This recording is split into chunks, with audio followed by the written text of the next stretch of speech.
Yes, ẹ̀yin tèmi aláyọ̀, ẹ̀yin tèmi alálùbáríkà, ẹ̀yin tèmi ọlọ́pẹ́, thank you for joining me. May Almighty Allah bless you all. Mo kí gbogbo ẹ̀yin bàbá, ìyá, àǹtí, brother tẹ wà níkàlẹ̀.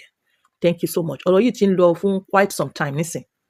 Tó dàbí pé wọ́n dá sí but kò sí good conclusion. So new update, new facts, ó ti bẹ̀rẹ̀ sí ní jáde. New fact, yes, àṣírí, ó ti bẹ̀rẹ̀ sí ní jáde nípa èèyàn tó la ìgò mọ́ èèyàn tó la ìgò mọ́ Bàbá Láwórì lórí.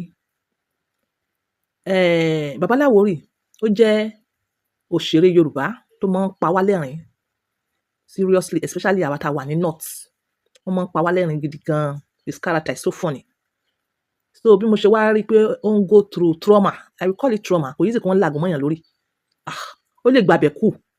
Tá a dẹ̀ wá rí pé àwọn ọlọ́pàá dè ní wọn ò tí ì mú tangible person ní daylight láìsí òru. Wọn ò tí ì mú tangible person pé òun ló ṣiṣẹ́ yẹn. Wọn ò tí ì mú tangible person pé òun ló ṣiṣẹ́ yẹn. Ẹ̀yin ẹgbẹ́, gbogbo ẹgbẹ́ TAMPAN, ṣé TAMPAN là ń pè? Gbogbo ẹgbẹ́ Yorùbá film industry lápapọ̀. Ẹ dẹ̀ jókòó, ẹ dẹ̀ ń wò. Ó yẹ kẹ́ mú ọ̀rọ̀ yìí wá good conclusion ni. Because this can happen to any of you. Ẹ fi Bàbá Láwórì sí position yín. Let's say it's your child, let's say it's you. Let's say èèyàn kan tẹ́ nífẹ̀ẹ́ sí ni. Ẹ̀yin ò mọ̀ pé èèyàn tó máa múgò ńlẹ̀lẹ̀ tó máa là mọ́yàn lórí. Ó jẹ́jú ènìyàn náà. Ó jẹ ojú ẹ̀, ó tẹ̀ mọ́lẹ̀. Ó sọ pé who are you? You are nonsense. There's nothing you can do. Èèyàn tó ṣiṣẹ́ yẹn fún Bàbá Láwórì. Apart from pé ó yẹ̀yẹ́ Bàbá Láwórì, ó yẹ̀yẹ́ gbogbo ẹgbẹ́ Yorùbá film industry lápapọ̀. Ó yẹ̀yẹ́ wọn pátápátá, èèyàn tó ṣiṣẹ́ yẹn. Èèyàn tó ṣiṣẹ́ yẹn sọ pé kí lẹ fẹ́ ṣe. Èèyàn tó ṣiṣẹ́ yẹn wò yín bí nothing. Ó rí dínkù Bàbá Láwórì àti gbogbo entire family ẹ̀ to the ground. Èèyàn tó ṣiṣẹ́ yẹn. Pé Koko Zaria ò mọ̀yàn náà, ẹ tutọ́ ẹ̀ dànù. Ẹ máa gbọ́ fact lẹ́nu arákùnrin tó fẹ́ sọ̀rọ̀ ńsìn. Pé Koko Zaria ò mọ̀yàn tó ṣiṣẹ́ yẹn. Ẹ máa gbọ́ fact. Ó yé ọmọ tó ń sunkún, ó yé ìyá ẹ̀ tó ń rẹ̀ ẹ́, òwe Yorùbá. Láàárín gbogbo tébù yẹn, ó yé wọn jù. Ó yé wọn jù. Wọ́n mọ èèyàn tó ṣiṣẹ́ yẹn jù. Wọ́n mọ̀ jù. Ó kàn tún wá surprise mi pé Bàbá Láwórì fúnra rẹ̀ kò mọ̀yàn náà. Ó surprise mi. So Bàbá Láwórì, there's no need kí you beat around the bush. Tẹ́ bá mọ orúkọ èèyàn yẹn, ẹ pè jáde. Tẹ́ bá dẹ̀ mọ̀ pé ẹ mọ orúkọ èèyàn yẹn, tẹ́ dẹ̀ ti sọ wọn kí wọ́n pe orúkọ yẹn jáde tí wọ́n pe orúkọ yẹn jáde. Ẹ petition everybody tó wà lórí table yẹn. Either is your friend, either is your enemy, either is your brother, either is your whatever. Ẹ petition everybody kí wọ́n fi ẹ̀mí yín wé wọn lọ́rùn. Kò dẹ̀ kí n ṣe ní kékeré, kò ṣe ní ṣeré ní ti seriousness. Bàbá Láwórì, you need the support of gbogbo àwọn ẹgbẹ́ yín. A mọ̀ pé wọ́n ti dá sí, bẹ̀ tí wọn ò dá sí tó ẹ̀yin ọlọ́pàá. Ẹ bá wa dá sí kéèsì yìí. Ẹ bá wa dá sí kéèsì. Nǹkan tó ṣẹlẹ̀ sí máa yìí, tí máa yìí sì ń wá justice up to now. I'm telling you, life rẹ̀ wà at risk. Life Bàbá Láwórì àtàwọn family members ẹ̀ ó wà at risk. In as much as èèyàn tó ṣiṣẹ́ yẹn ó ń lọ scot free, àwọn èèyàn ò lè pè jáde. Ẹ dẹ̀ mọ̀, ẹ gbọ́rọ̀ lẹ́nu máa yìí. Ẹ gbọ́rọ̀ lẹ́nu ẹ̀. Ó yé ọmọ tó ń sunkún, ó yé ìyá ẹ̀ tó ń rẹ̀. Tí irọ́ bá lọ lógún ọdún, ìjọ́ kan báyìí lò òtútọ́ máa bá. Ẹ dẹ̀ ṣọ́ra fún kíyàn máa ṣépè léra èèyàn bí irọ́. Ó lè má ṣiṣẹ́ yẹn, tó bá mọ èèyàn tó ṣiṣẹ́ yẹn kọ́, èpè yẹn máa jà ẹ́. Ó lè má rìn yàn, tó bá mọ èèyàn yẹn kọ́ tó ready láti jẹ́wọ́, èpè yẹn máa dà ẹ́. Èpè yẹn máa mú ẹ̀. Nísìn, ìwọ kọ́ ló rán yàn o. You understand? But ó mọ èèyàn náà, ó dẹ̀ ń protect, ó dẹ̀ ń ṣépè, èpè yẹn ó mú ẹ̀ confirm. So gbogbo ẹ̀yin ẹgbẹ́ Yorùbá lápapọ̀, ẹ dìde, ẹ ran onítìyín lọ́wọ́. Ẹ ran onítìyín lọ́wọ́ láti rí i pé ẹ̀mí rẹ̀ is safe. Yes, ẹ̀yin ọlọ́pàá, ẹ bá wa mójútó ọ̀rọ̀ yìí. Ẹ má jẹ́ kí ọ̀rọ̀ yìí tún dàbí ọ̀rọ̀ Mohbad. Ẹ má jẹ́ kó dàbí ọ̀rọ̀ Mohbad. A ṣì ń gbádùn Bàbá Láwórì. Ẹ má jẹ́ kó dàbí ọ̀rọ̀ Mohbad ẹ jọ̀ọ́. Gbogbo ẹ̀yin ẹgbẹ́ TAMPAN, is it TAMPAN? I don't know, association tẹ́ ń jẹ́ ẹ jọ̀ọ́. Gbogbo àwọn Yorùbá film industry, the producers, the directors, the actors, the actresses, àwọn costumes, gbogbo yín lápapọ̀ ẹ support bàbá ẹ̀. Ẹ rí i pé wọ́n jẹ́jú yín ni. Wọ́n jẹ ojú yín, wọ́n tẹ́jú yín mọ́lẹ̀ ni, wọ́n ṣe yín yàmàyàmà ni. Ẹ rí bẹ́ẹ̀. You understand? Ọ̀rọ̀ mi ò jù bẹ́ẹ̀ lọ. Ẹ ní sùúrù, ẹ gbọ́dọ̀ lẹ́nu arákùnrin. This is on point. Yes, more fact and it's coming out. This is on point by you. This is my words to support others. I come in peace. Òkè tó bá gbéra ẹṣẹ́ lórí social media tí gbogbo ayé dẹ̀ ń wù ẹ́, tí ó bá ti ń over èèyàn 5,000 tó bá ti ń wù ẹ́, tó bá kàn wù ẹ́ báyìí, orí mi ò ní ṣàmì, àbí ó ti ṣàmì sí. Zaria àgbéra ẹ̀ ṣépè lórí, ó ti gbéra ṣépè ní o, lórí Láwórì, ìpè yẹn dẹ̀ ń jà.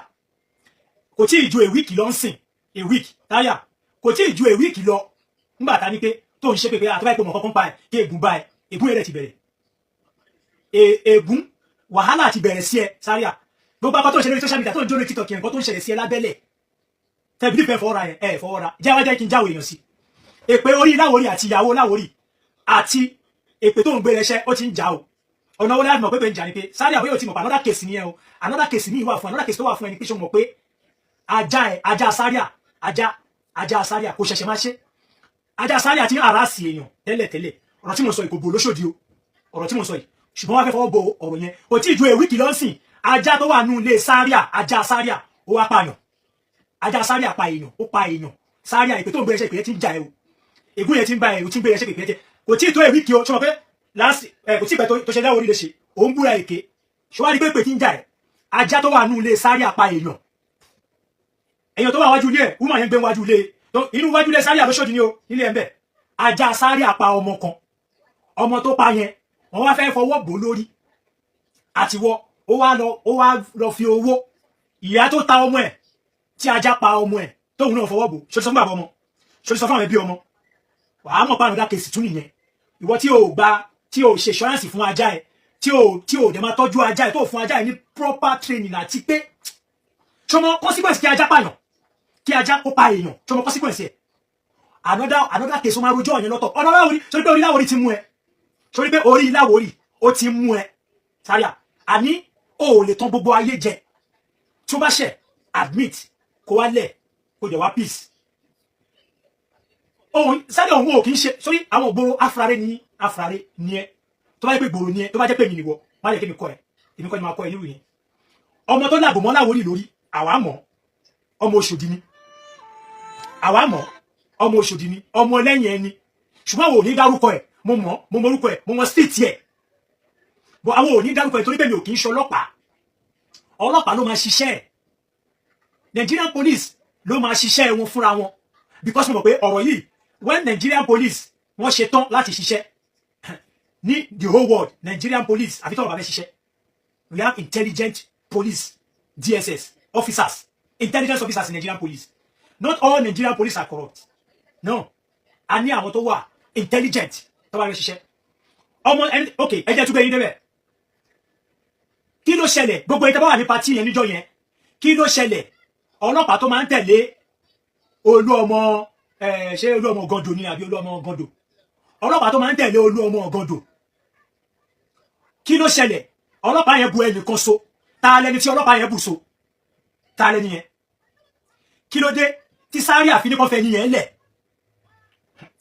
legacy when I keep short tabadake pé a sọ̀rọ̀ a fẹ́ sọ̀rọ̀ ẹlẹ́mìí àti pé ẹ wà ní France ẹ ń ṣe kílíọ̀ kìnìkan dákẹ́ ẹnu ẹ̀ o lè fi wéra wọn ìgboro làwa understanding yẹn dẹ̀ pé gbogbo nǹkan tó ń ṣe inú ayé lábá wọn ṣe ó lè nìkan ní mi ò jà mi ò dé lọ bá wọn pààyàn èyí tó kù gbàgbé street boy ní mi tó pé ó tì yẹn pé ó pé gan bàjẹ́ balẹ̀rù kò síkú tó máa pàgbà táà ní bá polo orí ẹ̀ ń bẹ̀ wàláì mo lè dúpẹ́ fọlọ́run Zaria gbéra ẹ̀ ṣe pé èpè tó gbéra ẹ̀ ṣẹ́ èpè yẹn ń jà ó mọ̀ pé pè yẹn ń jà ó kàn fà kọ̀ gbé lórí social media ṣọ̀kẹ́ àwọn dáhùn ló ti dá fún ara yẹn àtọmọ tí ajá pa àti ọmọ tí ajá pa ìyá tí ajá pa ọmọ ẹ̀ àti ìwọ tí ó fọwọ́ bò tó ṣe lógo tó sáré ba ẹ̀gún abiyamọ mi wà kí alẹ́ sì ṣá abiyamọ mi wọ́n ṣe gbogbo bí abiyamọ mi ṣá fámìlì ọmọ tí ajá pa fámìlì wọn máa jáde ẹ̀yin tẹ́ bá wà ní pàtí ẹjọ́ yẹn ẹ bá wa béèrè pé ọlọ́pàá kan tẹ̀lé olú ọmọ ìṣẹ́rí ẹ béèrè pé kí ló ṣẹlẹ̀ lálẹ́ ẹjọ́ yìí ṣẹ́rí ọ̀rọ̀ àwọn tó mú òótọ́ mú òótọ́ ọ̀rọ̀ àwọn tó mú òótọ́ wọ́n mọ òótọ́ àní kí Zaria kó búra kó fìgbésí ayé ẹ̀ búra kó fi ọmọ ẹ̀ búra kó fi ìrandíran ẹ̀ búra pé òun ò mọ ẹni tó làgò mọ́ Láwórì lórí ó dẹ̀ ń bọ́ta ó dẹ̀ ń parọ́ ẹ jẹ́ ká clarify nǹkan yìí sọ pé Zaria ló làgò mọ́ lórí má búra pé tó bá dé pé àní ọmọ tó làgò mọ́ Láwórì lórí ẹjọ́ wà ní ọmọ lẹ́yìn yẹn ni ẹ ti jọ sọ ẹ fẹ́ bojú Láwórì jẹ ni wọ́n fẹ́ bojú Láwórì jẹ ni ọ̀rọ̀ yìí clear sójú ayé ọ̀rọ̀ yìí dẹ̀ clear létí ọlọ́gbọ́n èpè tó wá ń ṣẹ́ tó ń gbére ẹṣẹ́ sórí pépè tí ń jà ẹ̀sìn sórí pépè tí tó èwì kìí sìn tí ajá tó wà nílé ẹ̀ lọ́pàá yẹn sórí pọ́nrán ló dá sórí Canada kèsì nìyẹn sórí pé Canada kèsì nìyẹn ọmọ tájà ẹ̀ pa àwọn ẹbí ẹ̀ máa bí ẹ léèrè àwọn human rights máa bí ẹ léèrè right tájà ẹ ní láti pààyàn sórí pé o ti ṣiṣẹ́ fún ara ẹ sórí pé ìwọ fún ara ẹ èpè tí ń jà ẹ èpè Láwórì ló ń jà ẹ o sórí gbogbo tó sọpọ́tì àwọn tó sọpọ́tì sórí gbogbo tó sọpọ́tì ẹ̀sáríà ẹ wọ́n ṣe kìnnìkan àwọn ọmọ tó ń ṣe yín ẹ̀yin tó pọ̀ jù nù yín ẹ̀yin Sebo Nation ló pọ̀ jù nù yín